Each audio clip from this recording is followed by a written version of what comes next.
Hello बच्चों, कैसे हो सभी। एक बार फिर से आपका स्वागत करते हैं इसी चैनल पर अमन क्लासेस। तो बच्चों, आज की वीडियो में हम डिस्कस करेंगे क्लास 12th का एक नया चैप्टर जिसका नाम है एटॉमिक फिजिक्स। चलिए बेटा, सीधा डायरेक्ट अपने टॉपिक पर आते हैं और हमारा मेन मोटिव यही है कि फिजिक्स को आसान बनाना और 100 में से 100 फिजिक्स में फुल मार्क्स दिलवाना। तो बेटा, एटॉमिक फिजिक्स के अंदर सबसे पहले हम डिस्कस करेंगे कुछ जनरल बातें। एटॉमिक मतलब कहते हैं ना कि हर कोई एलिमेंट, हर कोई सब्सटेंस, हर कोई मैटर एक एटम से मिलकर बना हुआ है। तो बेटा, कैसे हिस्ट्री में एटम की डिस्कवरी हुई, कैसे एक इलेक्ट्रॉन की डिस्कवरी हुई, कैसे एक प्रोटॉन की डिस्कवरी हुई, कैसे एक न्यूट्रॉन की डिस्कवरी हुई, ये सभी बातें हम बात करेंगे इस वीडियो में और जानेंगे और इंटरेस्टिंग चीजें कि क्या क्या इनके बीच में कमियां रही जब हमने डिस्कवरी करी थी, साइंटिस्ट ने डिस्कवरी करी थी एक चीज की दूसरे चीज के साथ। सबसे पहले as you know very well, J Thomson थे जो हमारे, उन्होंने इलेक्ट्रॉन के बारे में बताया। देन रदरफोर्ड थे जो कि सबसे पहला हमारा टॉपिक होने वाला है, उन्होंने न्यूक्लियस के बारे में बताया। एंड चैडविक थे जिन्होंने हमारे न्यूट्रॉन के बारे में बताया। और गोल्डस्टीन थे जिन्होंने हमारे प्रोटॉन के बारे में बताया। सो बेटा, यही है इंटरेस्टिंग बातें आज इस वीडियो में करने वाले हैं basically. So now first of all, सबसे पहले हम बात करेंगे रदरफोर्ड मॉडल के बारे में। Look at the screen and open your notebook. आज का हम जो एक्सपेरिमेंट और जो फर्स्ट टॉपिक है उसका नाम है रदरफोर्ड एक्सपेरिमेंट। बेटा, इस एक्सपेरिमेंट को एक अनदर नेम से और जानते हैं अल्फा पार्टिकल स्कैटरिंग एक्सपेरिमेंट। लिख देते हैं यहां पर हल्का सा आपको, अल्फा पार्टिकल स्कैटरिंग एक्सपेरिमेंट। तो बेटा, जल्दी से अपनी नोटबुक ओपन कर लो और साथ साथ नोट्स को लिख लेना।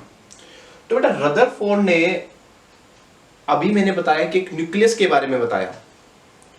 न्यूक्लियस के बारे में कैसे बताया, पहले थोड़ी सी हम कंस्ट्रक्शन के बारे में जान लेते हैं कि रदरफोर्ड एक्सपेरिमेंट की क्या कंस्ट्रक्शन रही है।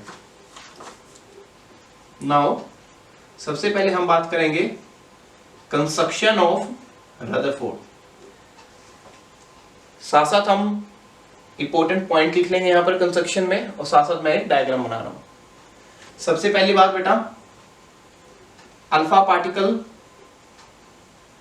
की यहां पर बात की गई है। अल्फा पार्टिकल्स है क्या बेटा, एक हीलियम के 9 आयंस होते हैं हमारे अल्फा पार्टिकल, जिसमें पॉजिटिव चार्ज होता है, और बीटा हमारे 2 अपोजिट चार्ज होते हैं, पॉजिटिव और नेगेटिव। अल्फा पार्टिकल मतलब पॉजिटिव चार्ज, मतलब 2 प्रोटॉन। क्लियर। इन्होंने अल्फा पार्टिकल लिया। कैसे अल्फा पार्टिकल लिया, उन्होंने क्या किया, एक बिस्मथ रेडियो एक्टिव एलिमेंट लिए हमारे पास, सेकंड रेडियो एक्टिव एलिमेंट, जिसमें क्या किया बेटा, यहां डायग्राम ड्रॉ कर रहा हूं मैं। उन्होंने ये बिस्मथ का रेडियो एक्टिव एलिमेंट लिया जहां से अल्फा पार्टिकल्स ट्रेवल किया अपने सोर्स से। यहां से अल्फा पार्टिकल ट्रेवल करेगा। ये मैंने एक ले ली स्लिट। स्लिट के बाद बेटा, जो रदरफोर्ड थी, उन्होंने किस पर एक्सपेरिमेंट किया था, गोल्ड फॉइल। गोल्ड फॉइल जिसकी बेटा थिकनेस थी 10 की पावर -8। इतनी ज्यादा पतली 10 की पावर -8 इनकी क्या थी, थिकनेस। किसकी, गोल्ड फॉइल की। तो यहां पर एक गोल्ड फॉइल ले लिया बेटा हमने, जिसकी थिकनेस कितनी है, 10 की पावर -8। और इस गोल्ड फॉइल को उन्होंने प्रोटेक्ट किया। क्या किया, प्रोटेक्ट किया। किससे बेटा, जिंक सल्फाइड से। किससे किया बेटा, जिंक सल्फाइड से। थर्ड, उन्होंने क्या लिया, जिंक सल्फाइड, जिससे इसको क्या किया, प्रोटेक्ट किया गोल्ड फॉइल को। तो हुआ क्या, जो अल्फा पार्टिकल्स हैं ये जब गोल्ड फॉइल पे स्ट्राइक करेगी, स्ट्राइक करने के बाद क्या हुआ, वो हम आपके सामने भी बताएंगे बेटा, जो कि एक्सपेरिमेंट में हुआ। तो अल्फा पार्टिकल बेटा जब आई यहां पर, तो क्या हुआ कि कुछ पार्टिकल्स तो रिफ्लेक्ट बैक हो गए और कुछ पास हो गए। मीन्स क्या हुआ, कुछ रिफ्लेक्ट बैक हो गए और कुछ क्या हो गए, पास हो गए। सो इन्होंने एक्सपेरिमेंट में डीपली में जाते हैं, क्या रीजन रहा कि वो स्कैटर्ड हुए, डिप्लीट हुए, और क्या रीजन रहा वो अनडिप्लीट रहे, कि मतलब क्या रीजन रहा कि जो अल्फा पार्टिकल है वो पास हो गए, और क्या रीजन रहा जो अल्फा पार्टिकल है क्या हो गए, स्कैटर हो गए। तो देखो यही चीज हम पूरे डिस्क्रिप्शन से करने वाले हैं आज इस टॉपिक में। तो ये थी मेरी एक छोटी सी कंस्ट्रक्शन है बेटा। अब हम बात करेंगे वर्किंग के बारे में। वर्किंग इसकी बेटा बहुत ही ज्यादा इजी है।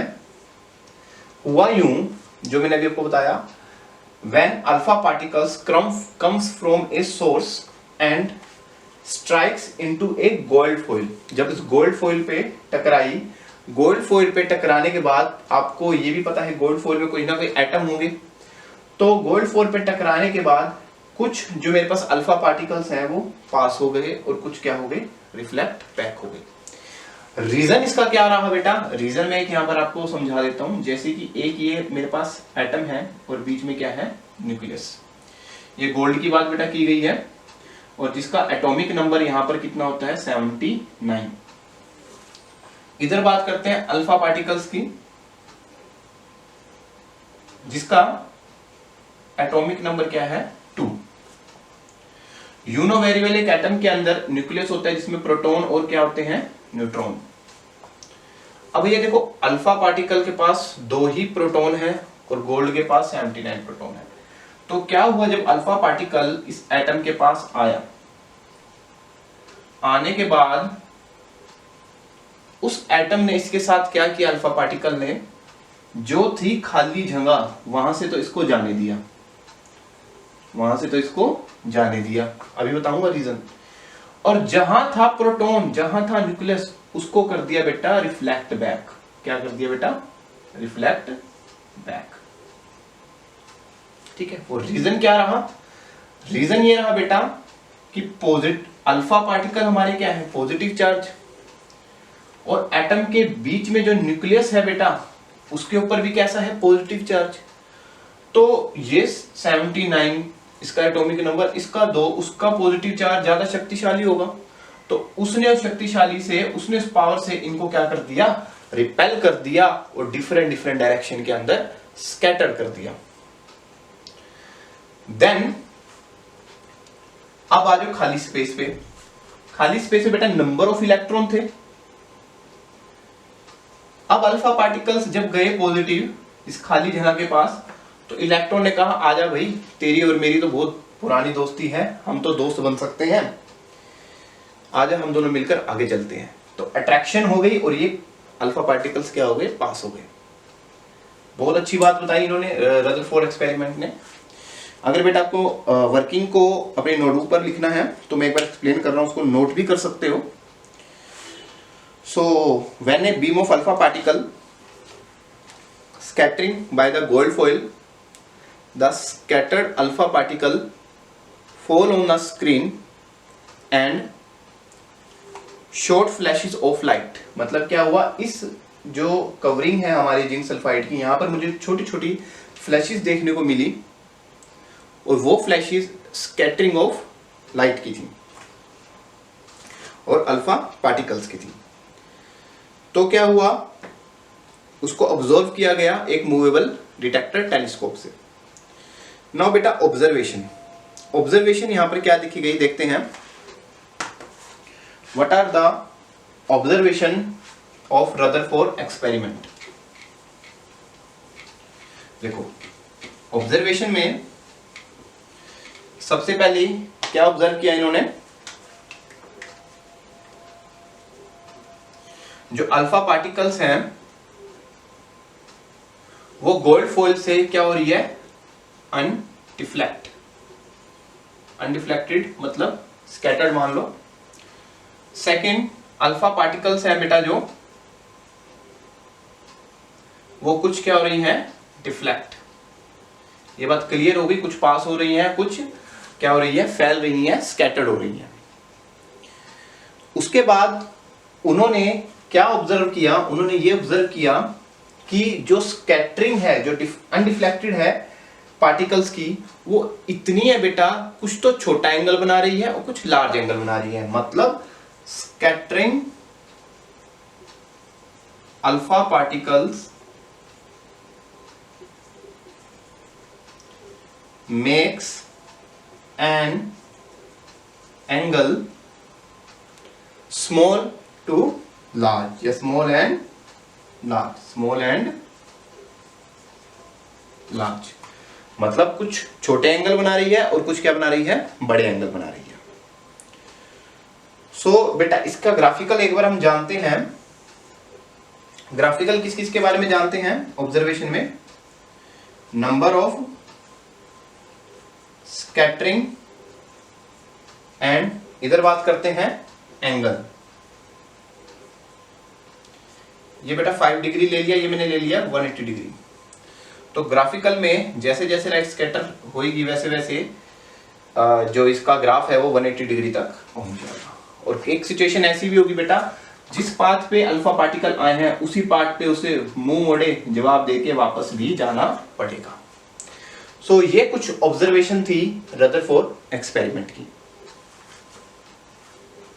अब हम बात करते हैं बेटा पोस्टुलेट्स के बारे में। बेटा साथ साथ नोटबुक पेन पे पॉज करके वीडियो को जरूर नोट कर लेना। अब हम बात करते हैं बेटा पोस्टुलेट। बेटा फर्स्ट पोस्टुलेट,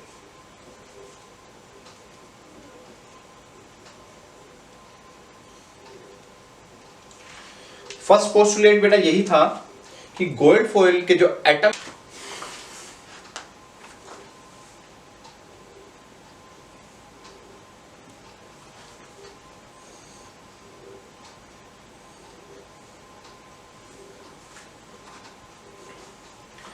बेटा थर्ड पोस्टुलेट जो क्या था हमारा, थर्ड पोस्टुलेट ये था कि एक एटम में जो न्यूक्लियस है बेटा, लार्ज प्रोटॉन की वैल्यू होने के कारण एक लार्ज रिपल्शन फोर्स होगी यहां पर, जिसके वजह से पार्टिकल्स को क्या करेगी, स्कैटर करेगी। इसका मतलब large repulsion force from an atom, जिसके कारण बेटा क्या होगी, पार्टिकल्स जो होंगे वो स्कैटर करेंगे। नाउ इसके बाद बेटा हम जानते हैं स्कैटरिंग एंगल के बारे में। स्कैटरिंग एंगल यहीं पर देख लेते हैं बेटा कैसे। एक जैसे कि एक एटम है और ये न्यूक्लियस है, जब अल्फा पार्टिकल्स आए यहां पर तो अपने ही पाथ से क्या हो गए, स्कैटर्ड हो गए। क्या हो गए, स्कैटर्ड। तो बेटा जब ये स्कैटर्ड हुए, इनके बीच में जो एंगल दिख रहा है आपको theta, that is known as scattering angle. Scattering angle बेटा यहां पर आपको क्या दिख रहा है, थीटा। मतलब एक एक्सिस और जितना वो क्या हुए, स्कैटर्ड हुए, उनके बीच में जो एंगल थीटा है that is known as scattering angle. Now अब हम बात करते हैं इंपैक्ट पैरामीटर के बारे में। चलिए बेटा पॉज करके जल्दी से नोट डाउन कर लेना, और बेटा जल्दी से इस चैनल को सब्सक्राइब और अपने फ्रेंड्स तक जरूर शेयर कर देना। We need your support. और कमेंट सेक्शन में बताना नेक्स्ट वीडियो किस चैप्टर पर लेके आए।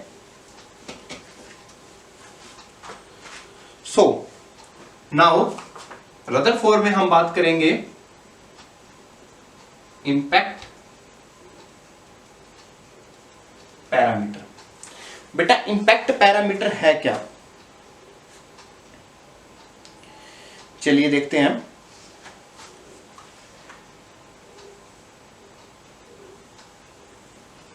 एक मैंने गोल्ड फॉइल का एक एटम बना लिया, इसमें चेक करते हैं बेटा, ये अल्फा पार्टिकल्स आए और कुछ पास हो गए,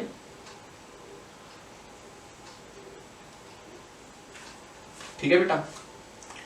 ये अल्फा पार्टिकल्स जो पास हुए और ये अल्फा पार्टिकल है बेटा, कुछ तो अपने ही डायरेक्शन पे गए और कुछ क्या हो गए, स्कैटर्ड हो गए। सो बेटा जो दो आपको लाइन के बीच में डिस्टेंस दिख रहा होगा, जिसको मैंने दो एरो से रिप्रेजेंट किया बेटा, इसको बोलते हैं इम्पैक्ट पैरामीटर, जिसको मैंने डी मान लिया। मतलब जो दो आपको लाइन दो अल्फा पार्टिकल का जो पाथ है, जो स्कैटर्ड हो रहा है, उनके बीच के डिस्टेंस को मैंने क्या मान लिया, इम्पैक्ट पैरामीटर, ठीक है बेटा।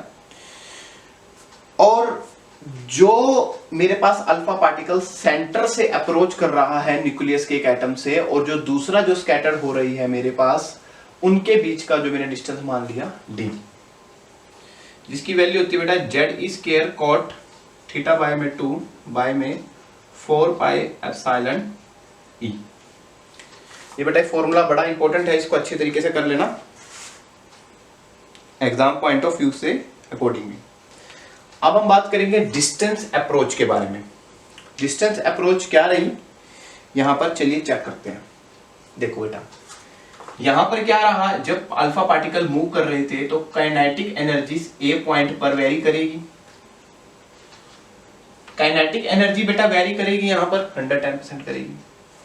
तो जब काइनेटिक एनर्जी में जो अल्फा पार्टिकल्स है जो एटम के पास आ रहे हैं, तो यहां पर कुछ सेकंड के लिए वो रेस्ट पर भी गए होंगे, जिसके कारण यहां पर पोटेंशियल एनर्जी वेरी करेगी और काइनेटिक एनर्जी यहां पर क्या होगी, 0। ये बेटा हम बात ले चलते हैं डिस्टेंस क्लोज्ड अप्रोच के बारे में। चलिए बात करते हैं क्या है डिस्टेंस क्लोज अप्रोच। मतलब जब अल्फा पार्टिकल ट्रेवल करके एटम के पास आ रहा है और जो कुछ सेकंड के लिए जब वो यहां पर रेस्ट पे होगा, और ये जो डिस्टेंस दिखाई दे रहा है बेटा आपको, इस डिस्टेंस को बोलते हैं हम डिस्टेंस क्लोज अप्रोच। एक एटम के न्यूक्लियस और जो अल्फा पार्टिकल के बीच में डिस्टेंस है, जो अपने ही पाथ पे मूव कर रहा है, उस डिस्टेंस को हमने बोलते हैं डिस्टेंस क्लोज अप्रोच, ठीक है बेटा। वो कैसे, सपोज मैं एक ले लेता हूं ए यहां पर, एक ले लेता हूं बी, क्योंकि दोनों काइनेटिक और पोटेंशियल एनर्जी कंजर्व कर रही है यहां पर। सो फर्स्ट ए पॉइंट पर मैं चेक करता हूं, यहां पर kinetic energy plus potential energy क्या होगी, और बी पॉइंट पर kinetic energy plus potential energy क्या होगी। ए पॉइंट पर काइनेटिक एनर्जी बेटा हमारे पास क्या होगी, half mv square. Potential energy यहां पर क्या होगी बेटा, 0। सेकंड पॉइंट पर यहां पर जब अल्फा पार्टिकल रेस्ट हो जाएंगे तो काइनेटिक एनर्जी होगी 0, और पोटेंशियल एनर्जी मेरे पास बेटा क्या होगी, जो मेरे पास रिपल्सिव फोर्स है, जिसकी वैल्यू होती है k q1 q2 बाय में r। ठीक है बेटा, इतनी बात आपको समझ में आ गई। अब आगे मैं डिस्टेंस अप्रोच को जब सोल्व करता हूं, क्या देखता हूं, अब मेरे पास यहां पर जो r है, ये डिस्टेंस अप्रोच का डिस्टेंस है, वैल्यू है हाफ mv स्क्वायर। तो बेटा एक जो चार्ज है यहाँ पर, जो अल्फा पार्टिकल्स की होंगे मेरे पास प्रोटॉन, वो क्या कितनी वैल्यू होगी बेटा उसकी, 2 इलेक्ट्रॉन। सेकंड चार्ज की बेटा मैं ले लेता हूँ Ze, और उसके बाद क्या है मेरे पास k बाय में r12। जब मैं इसको बेटा सोल्व करता हूँ, half mv square Ze square 2 k by में r, ठीक है बेटा। r12 को मैं r मान लेता हूँ। अब यहाँ से बेटा जब मैं अगर r की वैल्यू निकालूंगा, Ze square 2k into 2 by में mv square. So now we have the value of distance approach, closest distance of alpha particle and atom. जल्दी से बेटा पॉज करके इसको अपनी नोट ऊपर उतार लो फटाफट। इसके बाद बेटा हम बात करेंगे ड्रॉबैक्स के बारे में। चलिए अब हम बात करेंगे रदरफोर्ड के ड्रॉबैक्स के बारे में।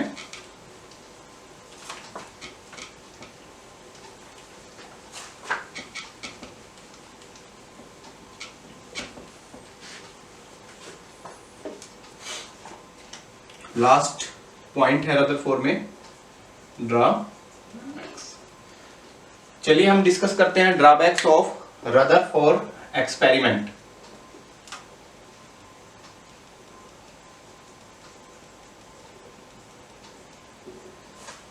देखिए हुआ यूं, इन्होंने बहुत अच्छी बात बता दी कि एक एटम है, एटम में न्यूक्लियस के चारों तरफ इलेक्ट्रॉन घूम रहे हैं, बट उन्होंने एक सबसे बड़ी गलत बात यह बता दी कि जो इलेक्ट्रॉन है वो घूमते घूमते अपनी एनर्जी को लॉस कर रहे हैं। थोड़ा समझना ध्यान से। अब बेटा जब लॉस कर रहे हैं वो इलेक्ट्रॉन इतनी एनर्जी लॉस कर देगा, वो तो आके अपने पास न्यूक्लियस में बैठ जाएगा, प्रोटॉन पे बैठ जाएगा। वो तो कहेगा मेरी तो एनर्जी खत्म होगी, मुझे संभालो, अपने घर रखो। क्लियर ना? देखना बेटा कैसे रदरफोर्ड एक्सपेरिमेंट के ड्रॉबैक्स में यहां पर फेल हुआ। उन्होंने बोला ये देखो, एक एटम है और ये बेटा बीच में है न्यूक्लियस, जहां पर प्रोटॉन और न्यूट्रॉन है। तो उन्होंने बोला कि जो यहां पर इलेक्ट्रॉन घूम रहे हैं इसके चारों तरफ, वो घूमते घूमते अपनी एनर्जी को लॉस कर रहे हैं। अब बेटा आप यहां पर कहोगे कि प्रोटॉन भी पॉजिटिव, न्यूट्रॉन भी पॉजिटिव, प्रोटॉन पॉजिटिव, इनके बीच में तो एक रिपल्शन फोर्स लगनी चाहिए, तो दूर दूर जाने चाहिए, लेकिन न्यूक्लियस में इकट्ठे बंधे हुए क्यों है? बेटा ये न्यूक्लियर जो मेरे पास एनर्जी है, न्यूक्लियर जो फोर्स है, उसके कारण आपस में बाइंड हुए हैं, और इन दोनों पॉजिटिव और नेगेटिव के बीच में बेटा एक आपस में इलेक्ट्रोस्टैटिक फोर्स लग रही है, जिसकी वजह से ये चारों तरफ आपस में क्या कर रहे हैं? घूम रहे हैं। और बेटा जब ये घूम रहे हैं, उन्होंने पता घूमते घूमते एनर्जी को लॉस कर रहा है, एनर्जी को क्या कर रहा है? लॉस। अब जब लॉस कर लेगा वो तो भाई इसके पास जाके बैठ जाएगा, न्यूक्लियस के पास। तो यही इनकी सबसे बड़ी क्या थी? ड्रॉबैक थी, जो कि बोहर मॉडल ने इसको क्या किया? इंप्रूव किया। तो बेटा आप लिख भी सकते हो इसको, अगर आपको लिखना है, it is failed to explain a metal and electron according to Rutherford model. Electron can revolve around the nucleus in the circular orbit of all possible radius. But he said electron lose their energy continuously. Now at lastly, if it lose their energy, then it's come to a nucleus. यही इनका क्या था? सबसे बड़ा drawback था। और दूसरा इन्होंने ऐसा बोल दिया कि वो कैसे घूमते घूमते न्यूक्लियस के पास आ गएगा जब लॉस हो जाएगी एनर्जी। देखो इन्होंने बोला कि एक हेलिकल पाथ में, एंटी क्लॉकवाइज इलेक्ट्रॉन जो अपनी एनर्जी को लॉस कर रहे हैं वो एक हेलिकल पाथ में कर रहे हैं। अब हेलिकल पाथ में कर रहे हैं बेटा, इतनी एनर्जी लॉस कर देंगे, जब वो न्यूक्लियस के पास आ बैठेंगे तो फिर वो एटम एग्जिस्ट ही नहीं करेगा, एटम खत्म भी, चलो उसके अंदर एनर्जी लेवल ही नहीं जब डिस्कस होगी। तो इस ड्रॉबैक के बाद जो हमारा, इस ड्रॉबैक को जिन्होंने पकड़ा और अपनी नई थ्योरी दी, उनका नाम है बोहर। नेक्स्ट वीडियो में हम बोहर को पढ़ेंगे अच्छे तरीके से। बोहर की हर एक छोटी से छोटी बात को हम यहाँ पर डिस्कस करेंगे। तो जल्दी से बेटा आप मेरी इस वीडियो को शेयर कर दो अपने फ्रेंड सर्कल में, हो सके इस चैनल को सब्सक्राइब कर दो। Thank you so much.